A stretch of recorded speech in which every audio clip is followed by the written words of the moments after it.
Guys, good evening, welcome. My name is Donovan Saadiq. I'm known as the Inland Empire Informer. And guess who I happen to run into tonight? Two candidates, 30 days to go, and I run into two candidates who are out canvassing today in this heat weather, even though it was a little cooler today. We got Alvin Dejanay. And, of course, Mr. Daryl Terrell. Daryl's running for mayor, and Mr.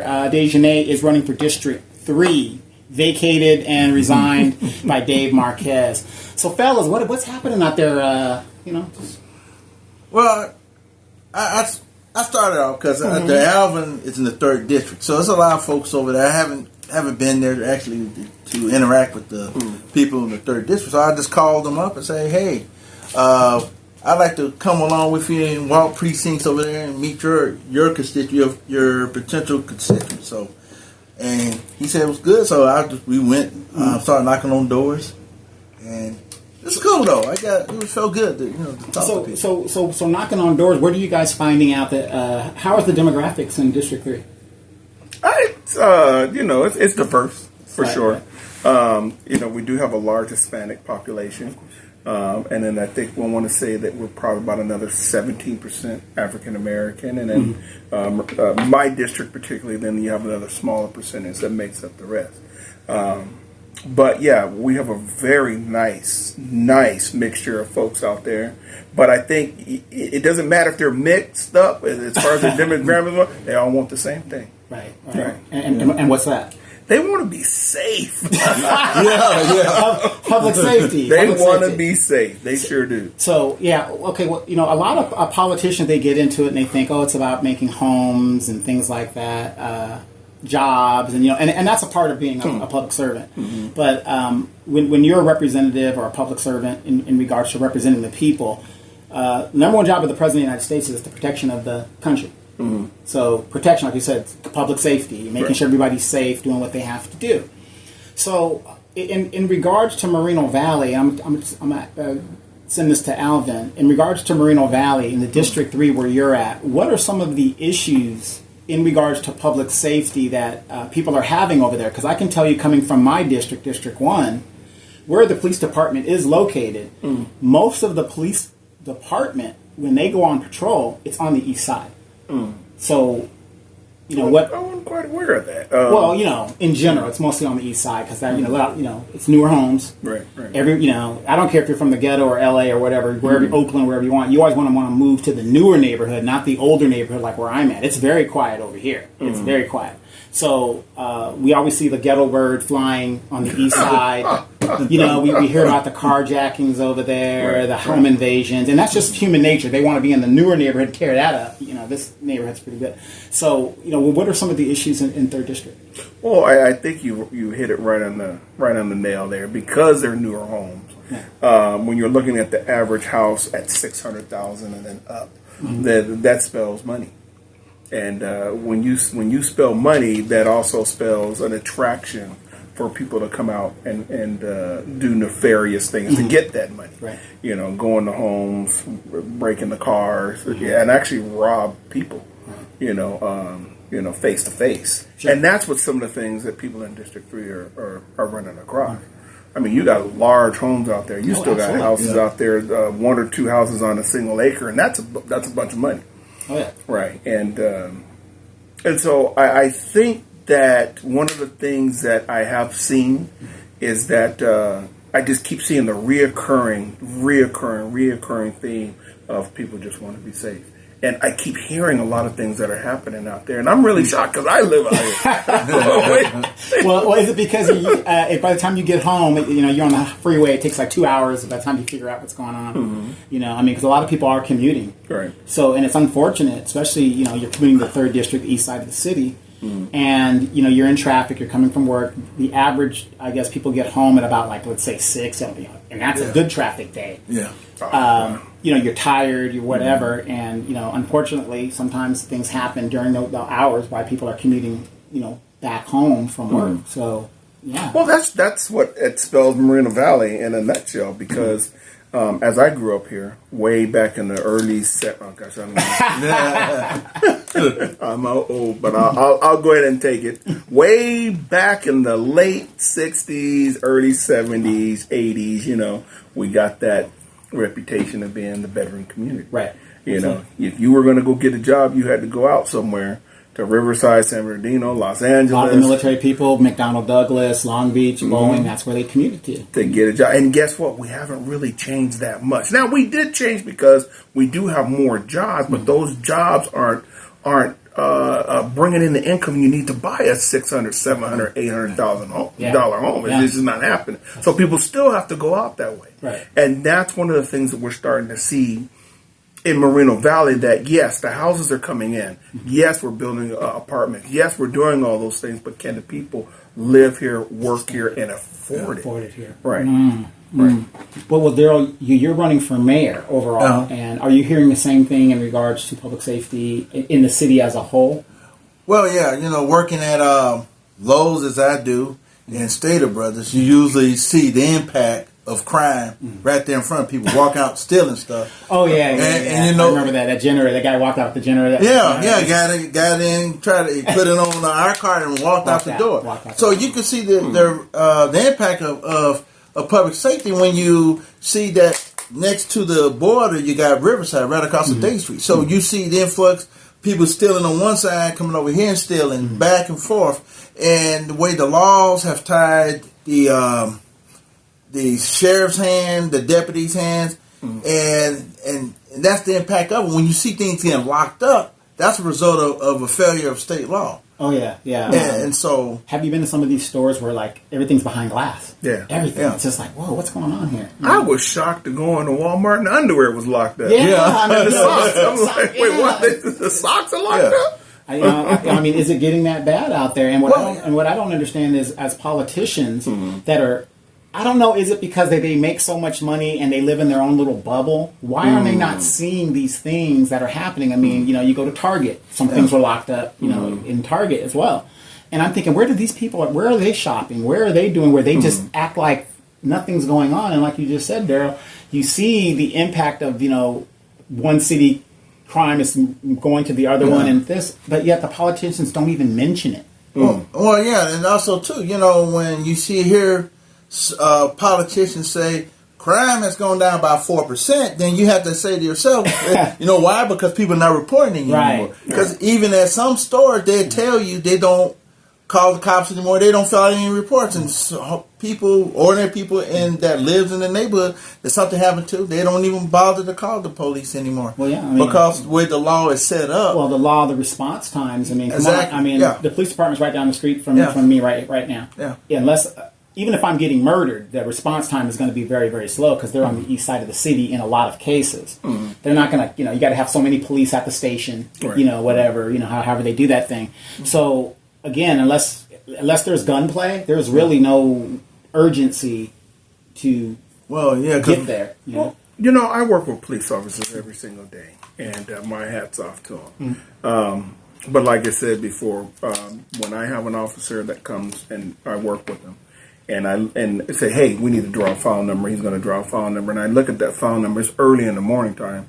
And they're already at 230 incidences in the morning. And I'm going, wow, you know, that's a lot. And so when you look at our 54 square miles and the amount of police officers on the street, response time is one of those things that is it's a flow chart. You know, of course they have to go respond to the highest priority first, and then by the time they get down, you may think, okay, this is domestic violence. Somebody should show them right away. Well, you have a robbery. Right. You know? So do you go to the robbery or do you go to the kid stealing out of Target? You know, or you go to the robbery or somebody actually has an active shooter, or do you go to somebody fighting, you know? And it'd be nice to respond to everything at the same time, but, you know, if there's a gun in play, then you're probably going to get a lot more officers in one place. Area, You get 10, 12 officers in the same place just for pure safety.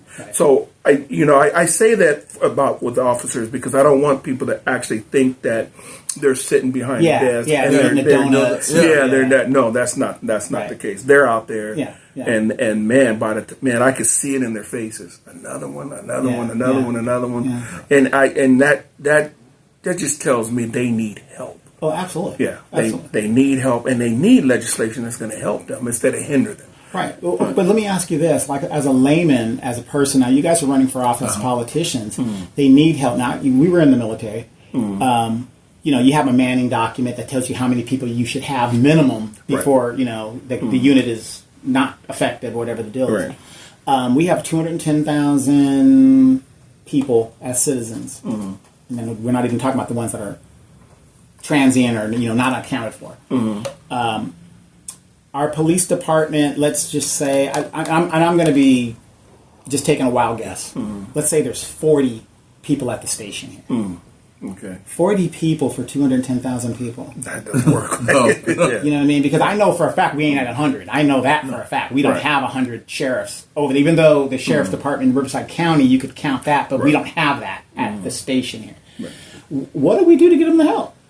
Well, like I said, legislation. You got to have people that are not on that train to say defund the police. And I just have to tell you, and I'm not naming folks or anything like that, but I've heard that out there.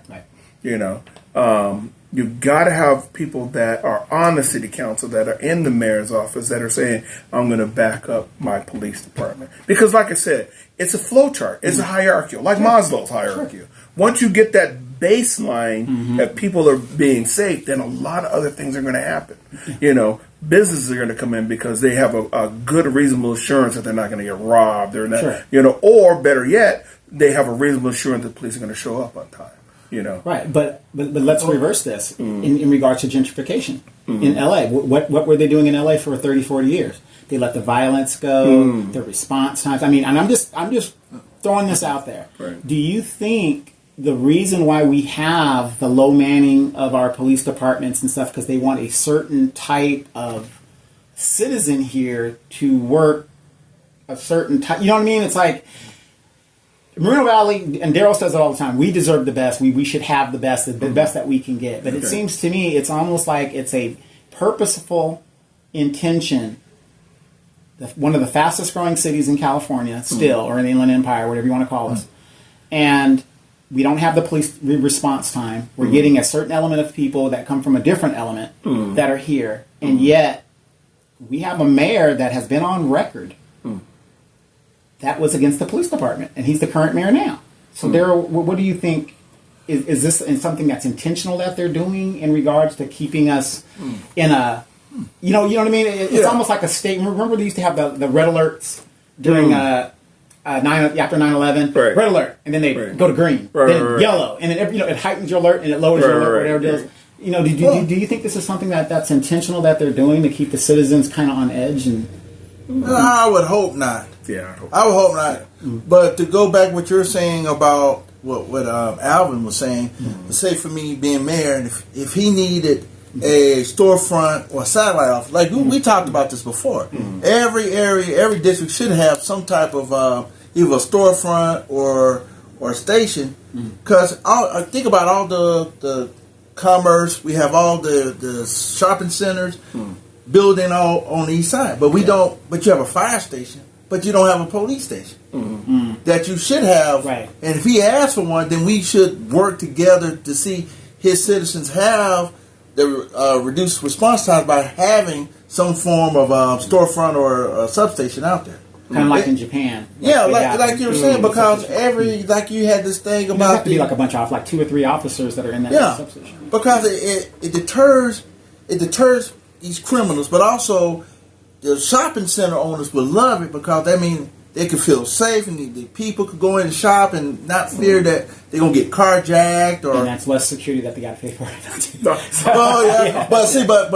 But here's something, being on the planning commission that I knew about, because I used to ask a question about the money for public safety. I said, where does that go? If you know that money they pay they have the conditional of approval, right? And that money for the impact fee goes for the public safety for that area impact, which I did not know, which was kind of interesting that there's money there if we need to build one. Okay. You guys bring up a good question, a good dynamic. You guys are both currently on the Planning Commission. That's right. Yeah. Your relationship obviously is cordial. You guys seem to get along and work together and things. He's all right. Yeah, exactly. Yeah, but see, he's the chair. I would see him as the chair because you learn. It's like the wise man, you know. Yeah. He's been there. He's the person, the OG that been there that has the knowledge. And you go look to him. Yeah. Right. Let's what you're saying that I kind of want to expand on that a little bit. Me being on the Planning Commission for 7 years, going on 8 years now, you learn a lot. And one of the things that as people are out there voting, and I'm not saying anything about any other candidate, I'm just saying this. As you go through this learning curve, you're bound to make some mistakes, right? What you don't want is at the city council level as people to go through that learning curve. They need to be able to build that up to walk in and say, I understand what this paperwork is. I understand what these acronyms mean. I understand before they make those mistakes. Because they can make mistakes and their vote really counts. Absolutely. Yeah. Absolutely. And so understand that, I get it. You know, folks want to be on the city council. Folks want to do this thing. But you know what? It's like going to school. Oh, absolutely. There's no doubt in my mind. I've seen people up there vote and they don't even know what they're voting for. They just vote.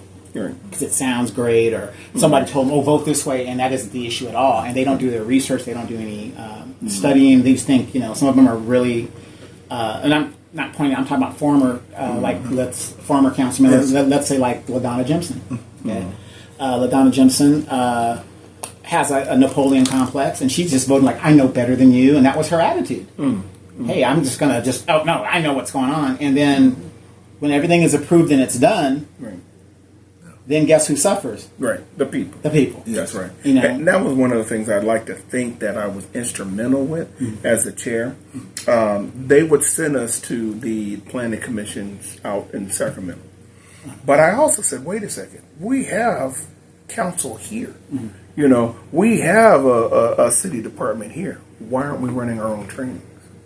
Yeah. And that started happening. And I really thank the city for actually listening and saying, let's do that. I don't know, did you ever go to one of those things? I went to the first one when I got sworn in. I went to the academy. That we went to, and I learned a lot because I got something for it. The city paid the money for me to learn, and I'm beginning to put things together of how the planning commission work and how the laws work.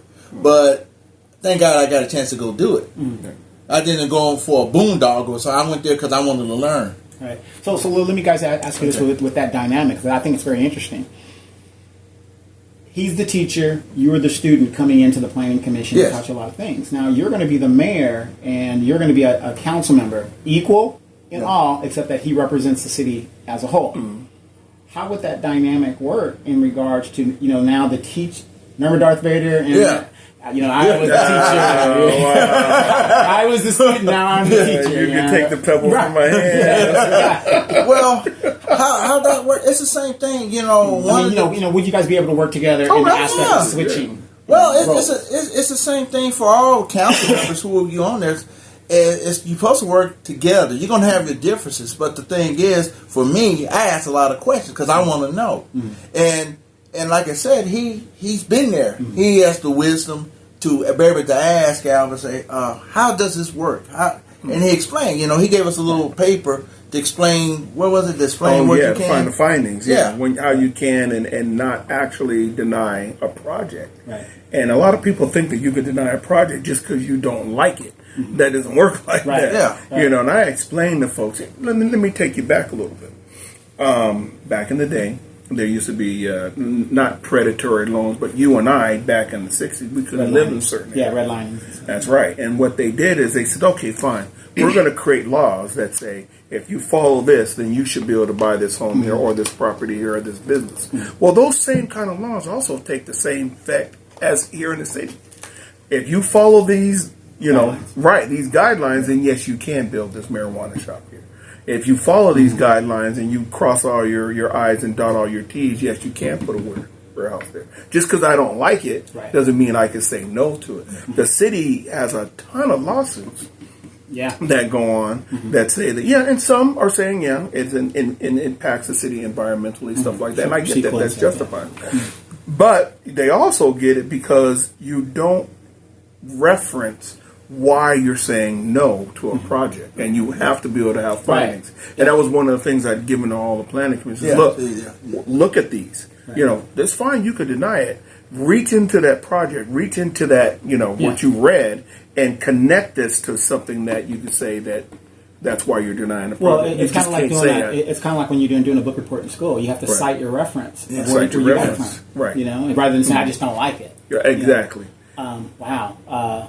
No, that's what I'm saying. Well, that's what I'm saying because I didn't know this, but then I asked him, how do you use a staff report to make decisions? Because I've done when I'm on traffic safety, we have our staff reports to decide how you have speed limits, limited speed limits. But it's the same principle. But since he's been there, you could ask questions. Okay, Mr. Chair, how do you base this to make a decision? How do you? And he explained to me how that works. The decision process works. Well, the reason why I bring up that dynamic is because in our city, Moreno Valley, we have a lot of egomaniac mayors, and right now we've got a very young mayor who doesn't know very much. He thinks he knows a lot, but he has no background, no educational background where he has the experience. Yeah, you've been on the council for 7 years, but if you're a puppet and you're just doing what people tell you or your special interests tell you, you really don't know nothing. He likes to hear himself talk, which is great. And I'm not trying to run him down. These are just facts. Yeah. These are just facts. And unfortunately, we've had mayors in the past where you could tell them, hey, no, this. Oh, I know better than you. And, that's another thing that's kind of held, I believe, Moreno Valley back, especially when it comes to businesses coming here. Because we have these mayors that get megalomaniac and they can't seem to work together. That's why I was saying that dynamic with you. Yeah. If you became mayor, some people are like, well, what's that girl in Dalton, Illinois, the one that's going crazy, the super mayor, whatever the deal is? Wow, I can't think of her name. I know. Tiffany Hinyard, whatever her name is. Example that's a prime example of a person who can't work with others. She thinks I'm the mayor. It's a dictatorship. It's not a dictatorship. You guys are equal in what you guys do. So how would you deal with that, knowing that, hey, I'm not the mayor, I don't know everything, let me go to Alvin, or let me go to Elena.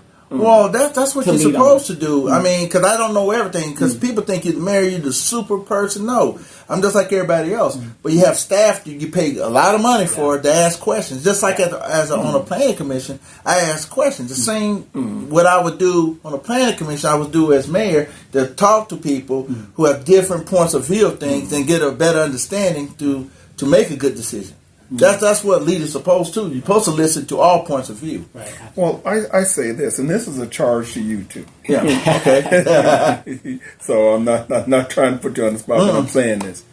As any mayor or any president or anybody that's in leadership, but I will say mayors, councilmen, stuff like that. When you're in that office for a certain amount of time, and people should be able to see your line. What I mean is that when you walk in, you are going to be dealing with the things from the past administration. You are. Right. And you're either going to pick those up, and like you see, as far as high as the president, you can either deny or roll those things back. But as you're doing that, no, you don't know everything. But what you should know is where you started and where you're going. At the end of your term, people should be able to see your lineage, should be able to see your legacy, your vision. Your vision was. Not just out there talking, not just out there taking pictures, not just out. You should be able to say, Mayor, blah, blah, blah, did these things. Right. Well, like Donovan was talking about the tangibles. It's like when we talk about the homeless issue, the really effective, we don't have a strategic plan. And so the thing is, we have to collaborate with the different, like the school district where you're a teacher, and dealing with the nonprofits and dealing with the county to develop a strategy. So my thing is, someone asked me, what would you do when you become mayor? I said to really tackle homelessness, not just talk about it, but to have performance measurements and start really to address the issues a more effective way of dealing with it. It's not going to be solved over time, but you have to work with different factions. And then, like I said, I was telling Donovan on the show, we talked about Southwestern Riverside has a coalition. Mid-County, there's San Jacinto and Hemet work together. Riverside is by themselves. Paris is by themselves. But you got Corona and Norco working together. But we in this alone, so we do this Lone Ranger thing where we just say we know everything. Some baby crying or something here, getting some money. But no, we should have a collaboration where we can work with Paris and the city of Riverside to have an effective strategy and work with the nonprofits, and also to reevaluate what we have in our own house and see if it's effective or not. Our personnel as our staff trained to handle things like that. Right. We haven't really done that. So that's to go back to what you're saying. If someone asks me what you gonna do on the first day is let's start addressing homelessness like how it should be, a more effective. Get experts in here that know what they're doing, and let's execute the plan. Let's hold people accountable for results. That's how it should be. Awesome. Let's get back to public safety, which is the number one thing on everybody's mind. Like I said, we've got homeless. We've got. I got another question I want to ask you in regards to cannabis, which is a big issue in our city. But you guys were out there, and you guys said that you guys ran across, as you guys were knocking on doors, or at least out when you were knocking on doors, you were basically saying that a lady told you a story in regards to why she doesn't like Moreno Valley anymore, or something. Could you kind of elaborate on that? Well, not just one, and it breaks my heart. Because, like I said, I've been in the city for 54 years, and I love Moreno Valley. And but as I'm going out knocking on doors, I'm finding out there's people that don't. You know, they moved out here for whatever reason, cheaper whatever at the time and stuff. Yeah, right. And so I'm knocking on doors, and I talk to this. Hey, how you doing? Such and such. I'm running for district. Hi, how you like Moreno Valley? I don't like it. Wow. And I go, wow. I mean, right away, whoa. I want to move. Yeah. And so, you ask the question, well, tell me, what can I do to make it better? One lady says, well, I came from, Rancho, Cucamonga, that area, and there's just a lot of things to do. Why does she downgrade on that? That's her fault. That's funny. And I get that. There's a few restaurants here, and there's actually a few restaurants that are on the map. Right. In Moreno Valley, but not enough. Not enough. And there's not enough to do. One of the things that I learned when I went to the Planning Commission Academy is it gives the charge of planning commissioners and mayors and city councils to create foot traffic. Meaning this, all of our businesses, they look the same. Meaning that you have a parking lot in front of them, the businesses are behind them. Yep. In order for you to, you just really can't go from one business to another without getting in your car. You go down to Victoria Gardens, you park your car, you leave your car there. All there, yeah. You go down to Old Town Temecula, you park your car, you go up. Moreno Valley doesn't have that. We need something like that. Create that foot traffic where people can say, I can leave my car here, and I can go down the street. What would be nice is if we had, I would love to have a streetcar going up and down Sunnymead. That's all it is. You either go up and down Sunnymead and one going up and down Paris Boulevard. Right. And all you have to do is just jump on the streetcar. You can pay a monthly fee or whatever it is. You can get all the way out from Sizzler all the way up to the mall. Wow. Right. Wow. I mean, that'd be fantastic. You can go all the way down from Paris all the way up to the top of the Food for Less. Yeah, just those two things would change the makeup of Moreno Valley and get people saying, look, we put 2 streetcars out here. They don't have to actually be streetcars, but they can look like them. Right. And then now we have something in our city that's unique, and then that connects people together and they can get up and down the street. Other lady says, well, we had the stigma of Murder Valley. Yes, from the 90s, yes. Yeah, and I want to move because she told me that her neighbor across the street the elderly lady had gotten pistol whipped. Wow. And so they go and help her up, and then they go and look under cameras, and the same person that did this was actually trying to go into cars. And so I'm thinking, wow, man, that's I mean, thank you for helping. And she goes, I want to move out of Moreno Valley because I feel it's dangerous. She feels unsafe, right? Right. And that's, we talked about, hey, maybe you ought to get your CCW. I showed her mine, stuff like that, that to help you feel a little more safer. Litigation. Right. Yeah, watch yourself. Don't go around plugging everybody. Right. But that, and then as we were actually talking together, and we were saying, you know what? We don't have enough neighborhood patrols. Mm-hmm. I see the cop going up and down Alessandro. But I see them responding as they're flying down the street. I don't see them going around the neighborhood. They don't patrol like that, Right. I know there's some patrols, and it depends on who's there. Like when I lived in a certain area, there was a judge there. And there was a DA there. Right. And that street had a patrol by itself. Mm-hmm. Right. But where is that for the rest of the year? That's a damn good question. Mm-hmm. But even if you're on your way off shift, just go through the neighborhood. Yeah, but the reason for feeling unsafe is the fact that, again, it all goes back to resources of our contract with the Riverside Sheriff's Department. Right. And what can you guys do? And Daryl, let me ask you. You're running for mayor. Yes. What are you going to do to renegotiate that contract to where we can get more resources? Because during the '90s. Yeah.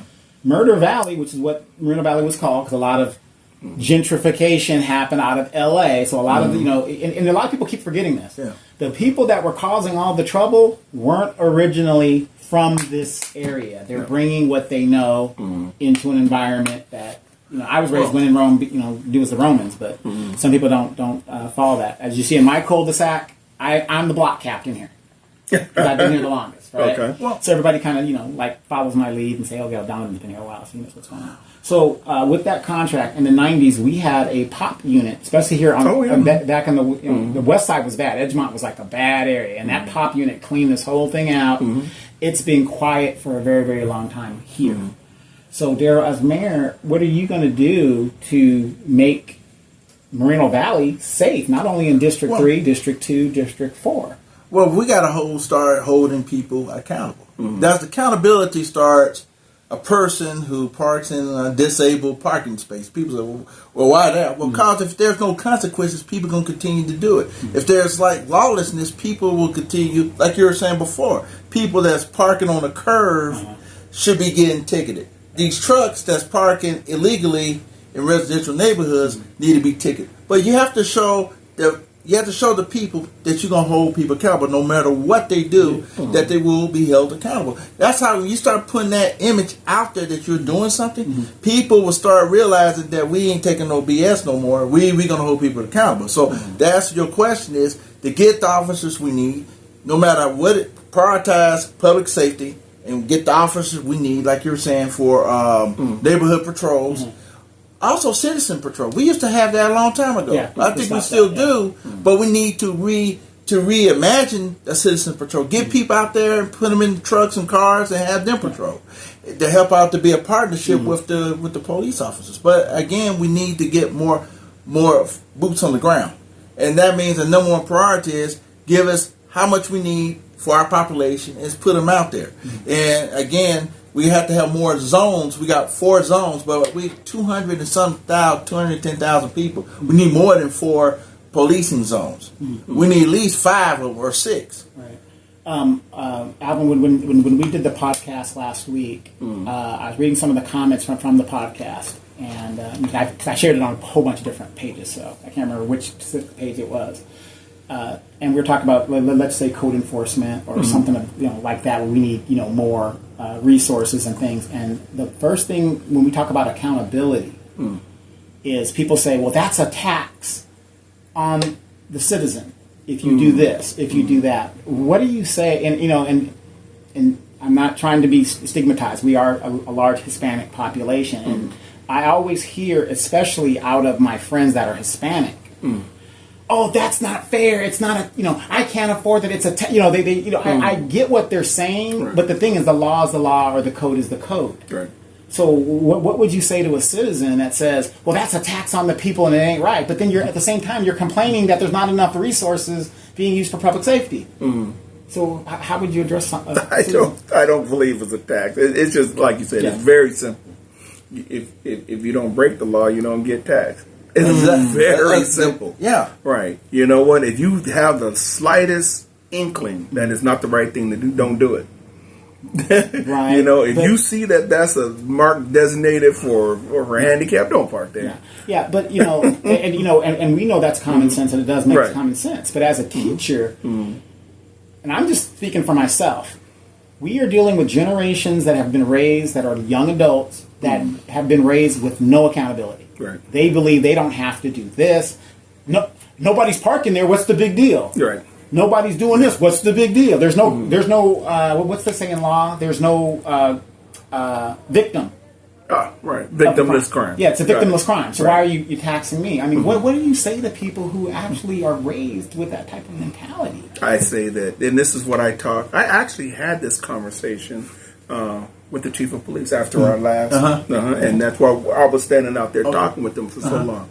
I say this, and I've done this as an administrator. Administrator. As dean of students, administrator. Sure. Is that we've had assemblies where we try to reach the young people. And I told them, you know what is missing here in Moreno Valley is we're not reaching the young people. I told them we got SROs at every single school. I get that we need them and they're responding to them, but we do need to create some time where we're reaching the kids, where we're taking some of those SROs for some part of the day, or even some of the police officers, and say, hey, we need to hold an assembly. We need to do this. We need to let you know that these are some things that you can do that's going to hold some consequences. For instance, even at the school site, when students are doing things that they're not supposed to do, officers can give them a ticket. They're shocked. You know, $100 ticket, $500 ticket, that sort of thing, and that ticket goes to the parent. Now they're shocked. Wait a second. You know, well, no. What you've actually done is not only did you break a school law, you know, you've actually broken the law. Right. But we can do a lot by education here in our schools. And we should have a team of people going around from school to school to school and teaching them, look, threatening somebody on the internet is actually breaking the law. Right. You know, Terroristic threats. And they don't think that. They think that I can get on the phone, and they don't understand how they're actually getting caught either. Right. So one of the assemblies that we did is the district attorney came out, ran this whole thing. It was wonderful. You could hear a pin drop. They talked about how much information a kid actually puts out on the phone when they're on social media. You know, they go to Disneyland. Hey, we're at Disneyland. Yeah. They just told the criminals, we're not at home. Right. Exactly. Right. We're here, we're there. And now the parents wonder why their house is getting robbed because your kid's telling everything. Yeah. Well, there was a saying I saw on social media. A lot of people, older people, we always say this. Back in our day, we enjoyed the moment. These kids are trying to capture the moment. Right. That's why they're always, selfies and all this other stuff. Where we were like in the moment. We just did it that way. Oh, when they went in there and they told them that you've already told the criminal who your younger brother is, that they play soccer, that they're at this field, that you go to Disneyland at this amount of time, you live at this house, these are your friends. And so you have an elementary school age kid or sister or brother. So now he comes over to the school and says, hi, my name is Johnny. I know your parents, Robert and Susan, and guess what? Your brother's playing soccer right now. Your dad told me to come pick you up. Right. Guess what? The little kid's going to believe it because you just giving out all of that information over social media. Right.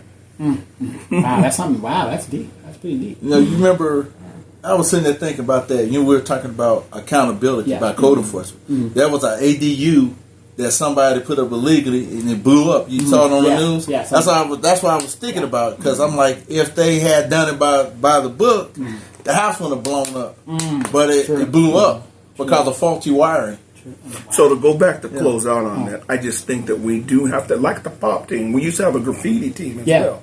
We also need an education team for young people to understand that some of the things, and if we can get them young, then they can grow up and understand that there are going to be some consequences for the things they do. Right. And we have an opportunity right here in Moreno Valley to be that leader as a growing city to show this is what we do with our youth.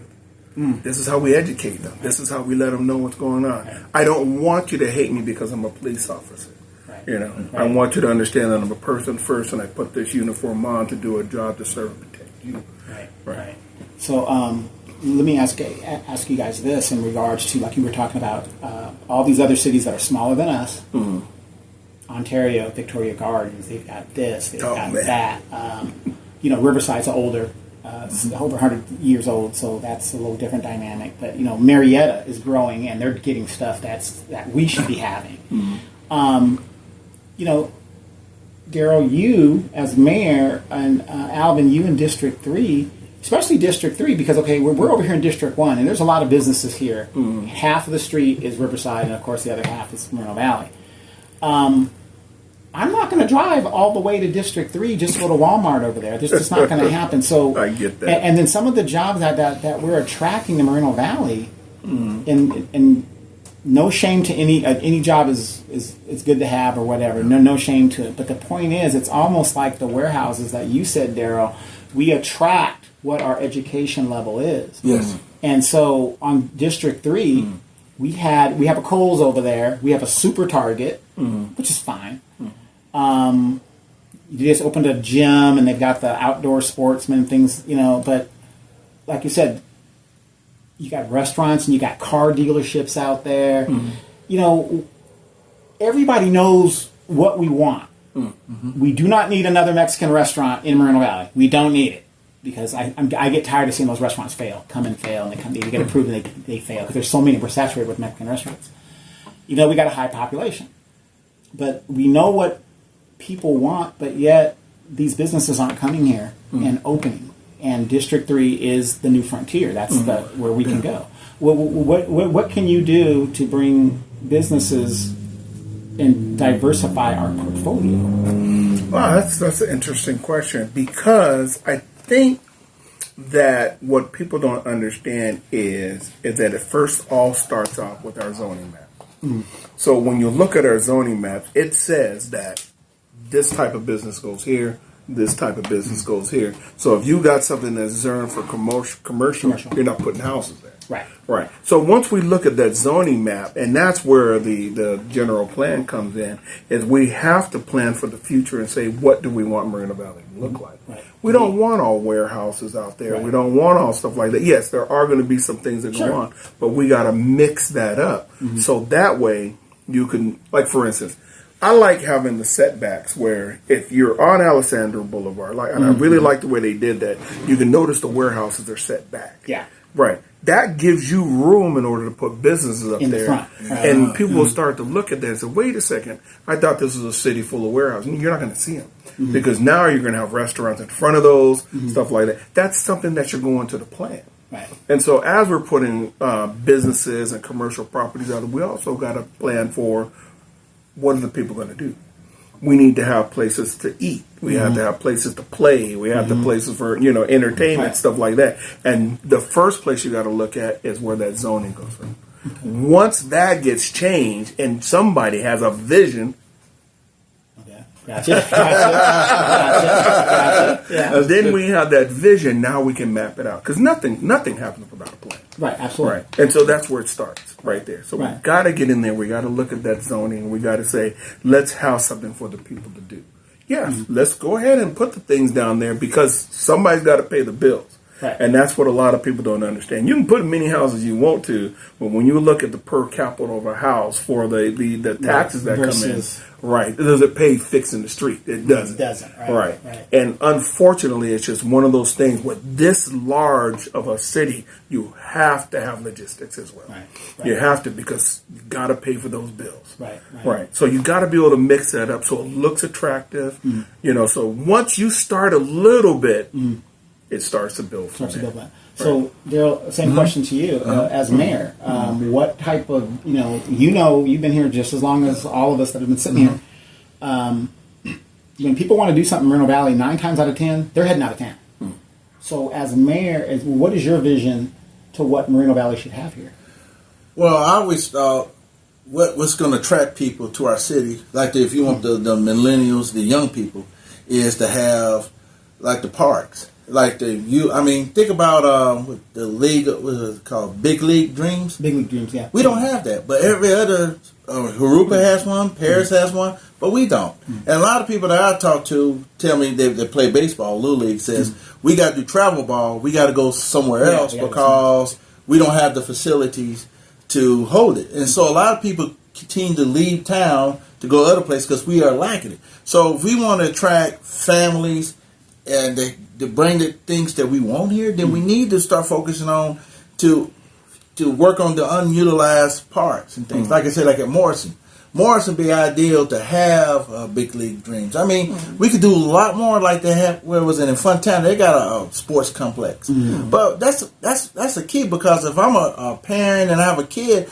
I want to go to a city that has things for youth to do. Like you were talking about the community centers, youth centers. We need those. We lack that. Right. Every area of the city should have at least a youth basketball court that's covered. Now everybody plays soccer, but that's my vision, is to have them. When I mean to have everything that people like, we should have the best of everything. Most cities have some type of entertainment center, and like I said, the Big League of Dreams, that would be a draw to have people. Not only that, you could use it for other community activities. But that's one thing, like the youth sports. Yeah, once you draw the people, then the restaurants will start saying, wait a second, there's a lot of people there. Right. Yep. And once they finish playing, they're going to want to eat. Right. Right. Good restaurants. Hypothetically, in the future, you guys might be sitting on that council. We have an amphitheater named after Victoria Baca. Okay. First Hispanic female council member. We got an amphitheater. They built an amphitheater. They built it. It's built. Okay. There it is. Well, okay. You see where I'm going? You see where I'm going? But see here again, though. Okay, You built it, they didn't come. But originally the amphitheater was supposed to be at Moreno Valley College. Right. That's where it was supposed to be because of the location of it. Right. But they built it over here, where again we have the 4th of July. You have the animal shelter. The dogs and cats get scared of the fireworks. Yeah. Don't make any sense why we have it over there. Right. But the thing is, we sometimes think politics is always involved in why things are located. But like you were saying, if we want police officers, all we have to say, we get another third person on the city council. We want more police officers. We want youth centers. They'll do it. People say they won't do it. Yes, they will. I've seen it happen where a council member says, "Okay, sir or ma'am, we'll get it done." Yeah, it depends on the strength of that council member. Yes, exactly. That mayor. You got to be a strong mayor. If you're just a mayor that just likes to talk and I'm young and inexperienced, whatever. Well, let me go back and reference the military. We're both military vets. And you know what? Yes, we have to follow orders, but understand this. We move as a unit. Sure. And, the U.S. military can say that we have a wonderful track record for winning. Absolutely. That's right. And what are we, 12-1 or something like that? we're winning. Well, our city government, our city council has to understand that too. Yeah. Yes, you may have an opposing view, you may do that, but guess what? If everybody's fighting, we're not moving.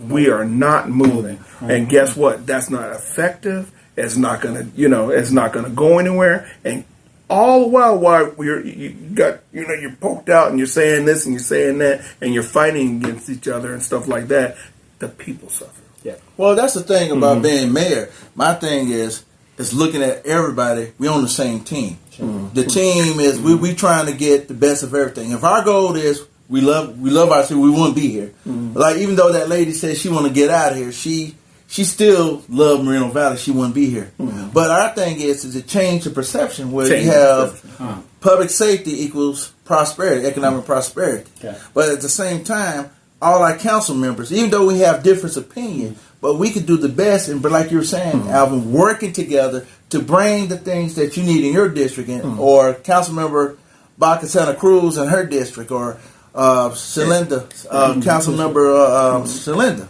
And Ed Delgado. Right. If we all work together, we can move forward. It's not, because my thing is this: me being mayor is not about me. It's about the residents. It's about the next generation of people that will benefit from the things that I may not see. Right. Now that sounds great, and I'm not saying that shouldn't be. And I always say this on a lot of my podcasts, on my shows, especially when people come at me in the wrong way. The difference between what I'm saying and what they're saying is they see the world the way it should be. They don't see the world the way it is. Okay. See, and that's the difference. I see the world the way it is. Yeah. Versus, hey, kumbaya, we should all do this, we should all do that. That's not the world we live in. We live in a world where factions are factions, and they do things like that. Go ahead. Well, see, the thing is, too, there's a lot of people, like you said this yourself, that I probably would never worked on anything together with. There's some people that probably me and Louise was on a different side. Me and Elena and Councilmember Baca, but there were things that we could work together on. But I was naive enough that we're going to play kumbaya and say, you know what? I got to say, I disagree with you on this, but there's something that we can agree on. Right. And that's the reality for me is that people say, how do you believe in unity and all this stuff? You remember you asked that why bringing people, breaking bridges? It's because I see a bigger picture. And the bigger picture is what the residents want. Right. Me as a resident, I'm still a resident taxpayer. What do I want? I want the best of everything. Right. Yeah, I'm not going to always agree with maybe Alvin or another council member at the governor, but there's things we will agree on. And that's something I have to separate what I disagree with a person on and focus on what we all agree on. Right. And, one of the biggest things, and I'm going to address this to you guys, is there's a disparity of resources in Moreno Valley. That is a fact. It's undisputed. There's a disparity of resources. We have annotated soccer fields. We have one basketball court in a city of 210,000 people where there's a bunch of African Americans that have come here, whatever the deal is. And it's not even the thing about, color or anything like that. It's, the fact of the matter is, good example, Black History Month happens. What festivities happens in Moreno Valley during Black History Month? Almost nothing. Yeah, except for the Cinco de Mayo. A lot of stuff happening. Don't get me wrong. I'm not saying it's a bad thing. See, I want everybody to understand. I'm not saying it's a bad thing, but I will tell you, speaking as a longtime resident and somebody who lives in Edgemont, we see the disparities. We got a public park, community park, Moreno Valley Public Community Park, that is fenced off for soccer players. Now, I don't know the back story to that. Are we getting kickback to it? I don't know. But the point is, a lot of people that look like me and look like other people say, wait a minute, this group is, the perception is everything. This group is getting everything, and we're getting nothing. And the proof is in the pudding in the infrastructure that we have running around the city.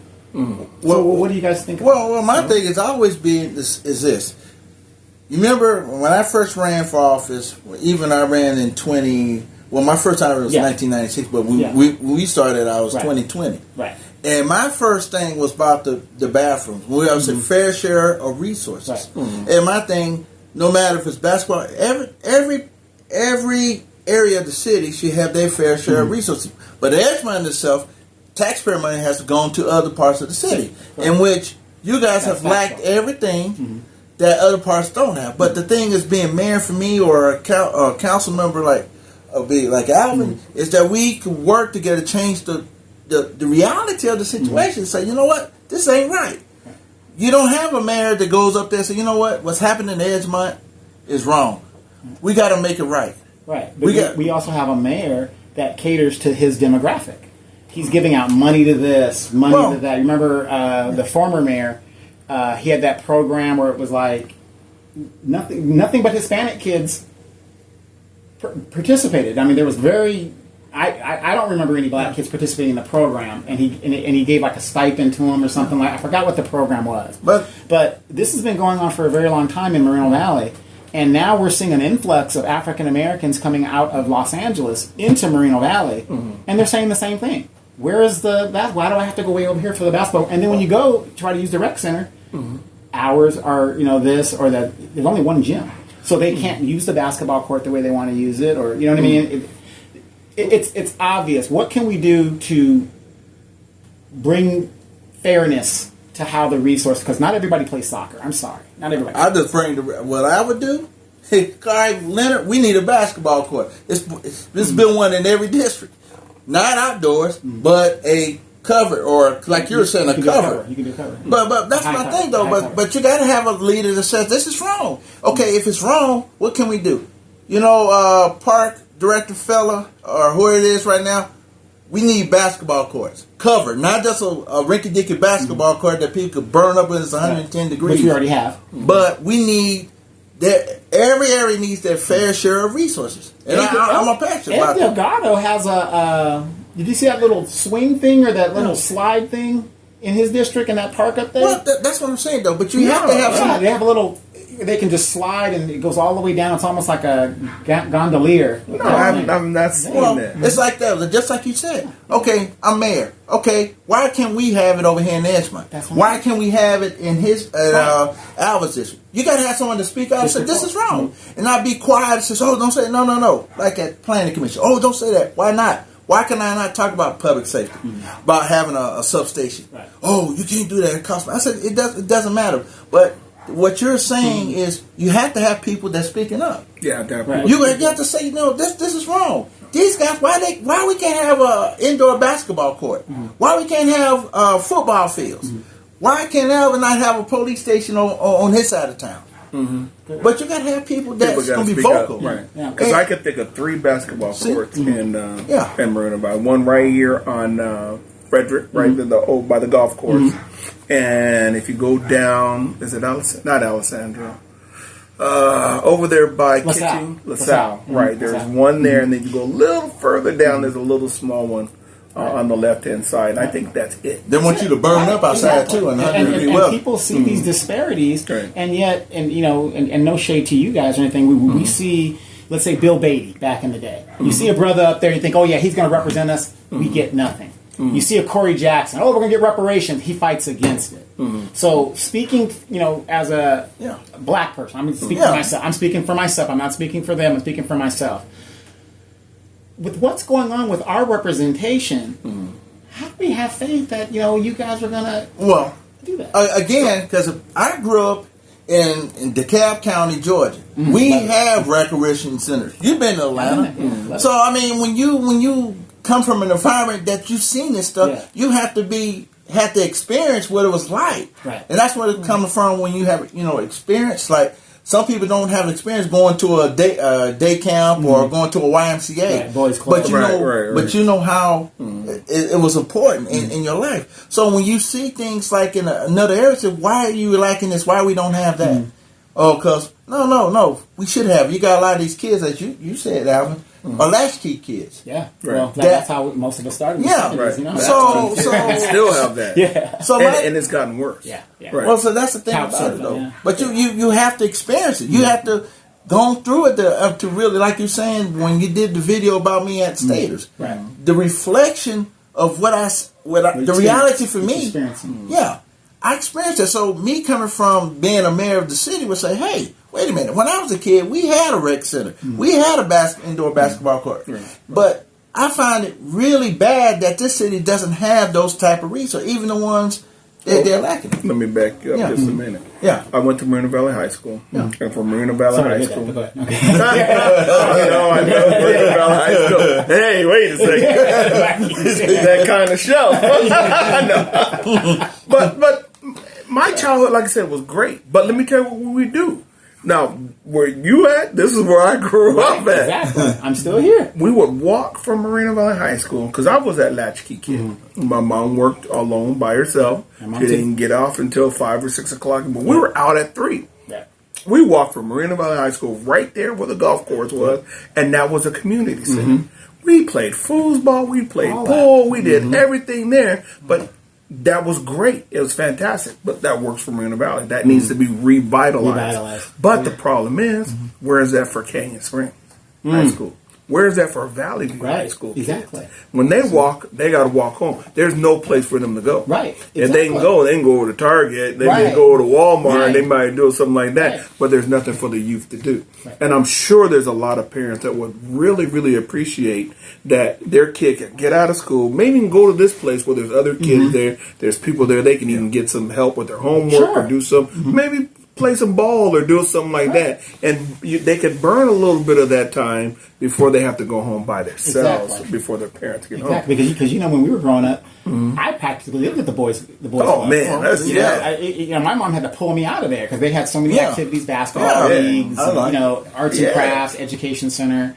We had the old Atari, and I had to run because I had to go home, man. It was dark, I didn't go home. but see, again, you experienced that. Yeah. See, that's what I'm saying. See, that perspective is lacking on the council that understands that. Just like he knows. He would say, hey, I want something in my district where kids could go place like a community center. And I'll back them up in a second because I know what that's like to have that. Yeah, because parents would love it. In my adult days, the only mayor that I know that really backed up Moreno Valley was Jesse Molina.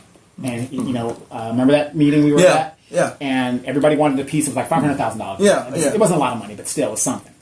And every district wants a piece of that money because that's your job, is to bring that money home to your district and do street repairs, whatever. Jesse Molina said, no.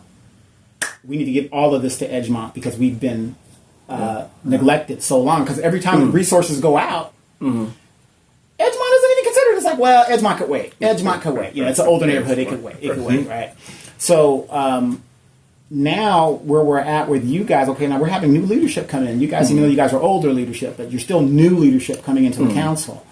One of the issues that a lot of people talk about is we have this saying in Moreno Valley where it says, well, we got to bring jobs so people don't have to commute. But yet 12 department heads, don't quote me, but I know a majority of them don't live in the city of Moreno Valley. What do you guys think about that? 12 department heads from the city of Moreno Valley. They don't live here. So they don't really truly understand. Well, not that they understand, it's a job. Big money. Moreno Valley pays really good. At one time, we had a mayor that made more than the President of the United States. No, we probably have people that work in the city that make more than I think the president was still at 253. No, 400 now. It's 400. It's 400. Okay. But what you're saying, but not having people living here to understand the ramifications of the things they do. Right. I think having people that work here on paper would be good because they will understand the ramifications. They lived here 24/7. They go shopping at the Stater Brothers or Food for Less. Right. And I know you can't mandate that because people have to live where they live. But what I'm saying is, because I've noticed in some of these meetings, supervisor meetings, all of these people know each other. And of course, they're at meetings and they know each other. Right. So when one leaves to go to Marietta to be the clerk down there, they've done that for 2 years. Next thing you know, that person's back here. Making a 6-figure salary under a new administration because they know so-and-so and so-and-so. You mean to tell me you can't find a qualified person that lives in the city? I was a field officer in the Air Force, which is, like running an airport. Right. An airport is a basic city, right? We got our own police department, we got our own fire department, tenants, job, business, whatever. I could be the city manager. But yet they're going to tell me, not that I applied for it, but they make it seem like there's nobody qualified here in the city to take those jobs, and it's like this good old boys club that kind of hang together. And I'm thinking, 12 department heads, not one person lives in Moreno Valley. So what is your thought on that? I think that that's kind of relative. It's like you said. Yeah, that's the business. Yeah, people put out the thing. It depends on who applies. That sort of. But I always notice that who you know is who you know. Yeah, of course. It gives you that little bit of grease to slide down and get in there. I don't think that's ever going to stop. Right. But I do believe that even though they don't live here, then there could be some programs that could help them understand better about the city that they work in, especially that these are not jobs. I understand that you're getting a salary. I understand that you're getting paid. You come here 9 to 5, you go home, and that's considered right. And you're commuting, but you're telling us we need to have jobs that don't commute, and you're bringing us warehouse jobs. Right. But there are certain positions that, like city council, like being a mayor, like being a planning commissioner, being the city attorney, being stuff like that. I understand that. We need to have those programs to get them to understand the real plight of what's going on here in the city. Yeah, right. Right. There you go. Right. And so If I come here 9 to 5 and then I leave, I don't understand the city. I'm just hearing what I hear from people when I hear it. Right. And that doesn't really Or get I'm doing my bare minimum job. I'm bringing jobs. They're just not the great jobs that you guys expect me to bring. I'm just bringing in Taco Bell jobs. I'm bringing in warehouse jobs. Wait a minute. We have like Donovan says, we have a high school median education in Moreno Valley. Yeah. That's the median. But what about the people who are above the median? What about those jobs? Right. See? Well, that's I think also too. That's more HR, but I think for me, if you had like we focus on local hire, people always talk about local hire. If we done hire Val, that's something I advocated for, and it got put in. But we should do the same thing for these supervisors. To look first for local talent. That's what we should do. I mean, on paper, that'd be a good idea to look for local talent. If there's here, then we should try to get them to take the position, or make it available for them. Not take it, but make it available, or offer a center. I know sometimes it's centers say, well, they're taking a run, but help them get a house here. Yeah. Well, that kind of goes back to, like I said, a program would be internships. You have internships, you have apprenticeships, you have stuff like that. For instance, like with the schools, you may have a intern or a student teacher. Right. That person is working as a teacher. They're working as a job, and then when they finish their credential, they're probably more than likely to get that position because they're working there. They've been there for a couple of years, and they understand what's going on. So when they interview, they're going to be able to really answer those questions well. Right. That could happen in the city as well. I like, and I can go back to what I learned with the carpenters. They partner with the high school in order to get the students to come in and learn these apprenticeships. Why aren't we doing that with other jobs? Right, because if I'm coming out of Moreno Valley College and I can get that apprenticeship right there in the city, then there's probably a better chance for me to get that job right here. I live here, I went to school here, and I get to work here. Right. In the time that I've been here, since I came back from the military, and I looked at City Hall. City Hall, when I first, 2012, when I retired, it was very diverse. Had a nice Asian population. It was to me, it was more reflective of the city. Now that ain't the case. That's not the case. You got maybe 3 or 4 of us. Again, and I'm like, well, who's doing the hiring here? And I'm not complaining, but what I'm trying to tell you is I'm not the only one that notices this. Well, I could tell you this too, and it could be the lack of knowledge too, because I remember, I didn't know. I mean, I just didn't know. So I get in the planning commission, and I'm saying, okay, I'm going to do this, and oh gosh, we haven't had a raise since 1910. And so I started kind of looking into it, and then I started looking at some of the positions. Parks and Recs makes over $100,000. This person running, like, I'm going to set up the basketball games and stuff like that. I'm going, wow, that's great money. Then I started digging, like, wait a second. 210,000, 240, 300. Whoa, these are great positions, jobs. Right. Yeah. This is a great job. And you know what? I found that out because I work on the planning commission. I bet you the average citizen doesn't know. And that's the biggest problem. The ignorance of the American people is this is what politicians depend on. Right. But when they see, like in my show, I'm going to do some digging and throw it out there. That's why, I'm kind of... I bet you there'd be a lot of folks going down there knowing that if you went down there and got that position, you'd be making over $100,000. Oh, yeah. But they don't know. Right. So, what is your thought on that as well? I mean, the demographics in City Hall has changed. And let me tell you guys something. Some of those people they don't realize they're public servants. They don't realize it, and it's in the way that they treat the customer. Oh, I agree. I agree, but I won't go into detail. But I do agree. Yeah. So you understand? But I always had this issue that your city staff should reflect what your city has. And I don't know how you'll go about doing that to have it reflected, because that's at least close to it. Well, I don't know. Alvin have any ideas. How would you do that to get it to reflect the city hall reflect what's out here in reality? I do want to back up just a little bit. I can say this. I don't see the day to day that goes on in the city, and I know it. I would hate to think it's like when you go down to the county next. You'll be surprised. Right. But I could tell you this: beyond on the planning commission, and I have to say this about the folks that I have met some wonderful people. Right. That I really consider friends, and I've called them personally, and they've been able to come and say, "Hey, you need this or need that," and you remember they come down to. Yeah. We were one of the only cities. Yeah. Now, what 444 cities at this conference down here, sure. And when our city manager shows up, the clerk shows up and stuff like that, they're like, "How you get these people down here?" I said, "Because we talk." And you have all these other planning commissions and council, and none of their staff is there. Mm-hmm. And they're just as close as we are. Wow.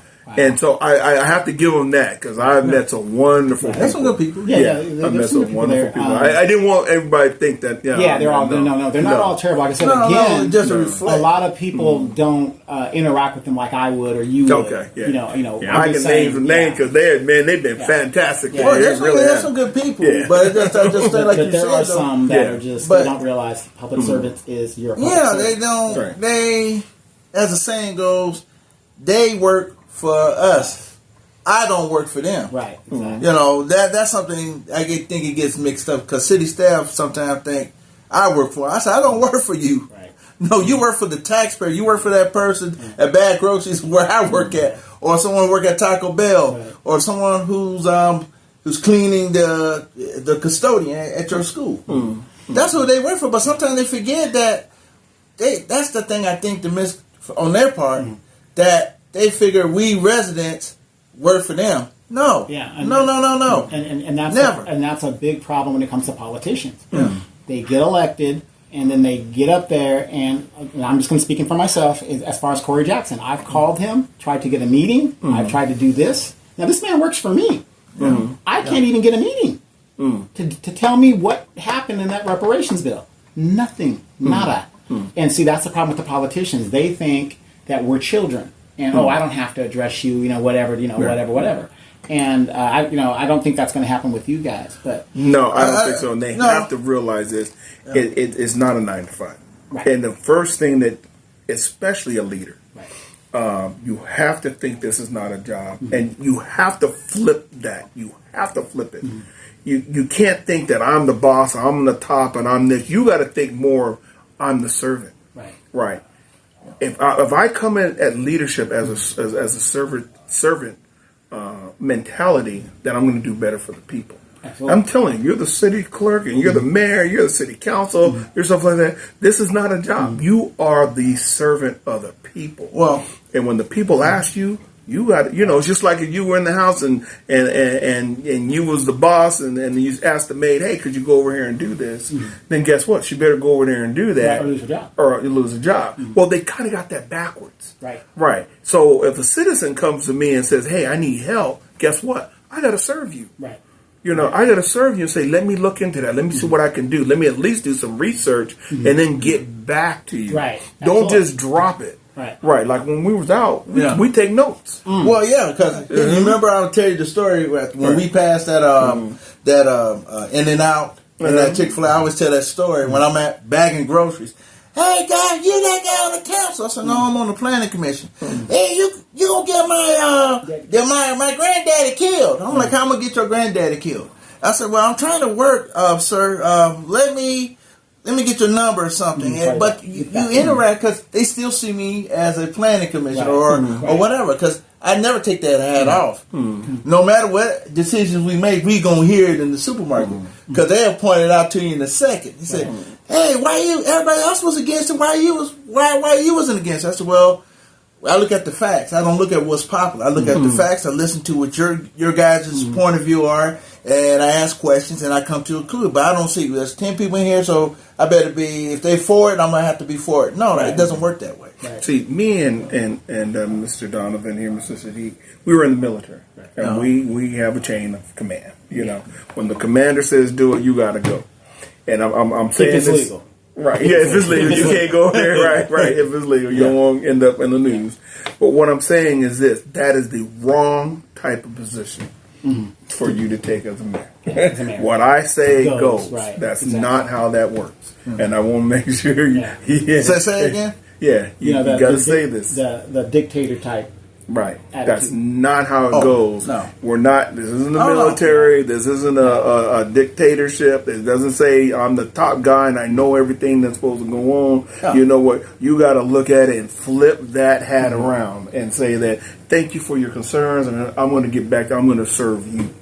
Right. Well, in yeah. the military, the colonel, major tells me something to do, I better go out there and do it. If I have an issue with that, then I got to come back another kind of way and say that Through I the command. through the chain of command. Right. Yeah. Right. That is not how public service works. Well, yeah. You get hit. Right. I'll just respond. Sure. That's my natural. That's my, just to, tell a person, you're working for one thing, but for some, people understand, but they don't see that. They just see, hey, you made a decision that's going to affect the bottom line, my neighborhood, traffic and things like that. Right. But the thing is, you try to explain to it. It's not like how I used to think. Because why are you against this? What I know now. Now, if I knew what I knew now, I probably would have kind of sat back and listened more to what the issues were, or look at the facts, then come to a decision. Say, okay, I know what they're coming from.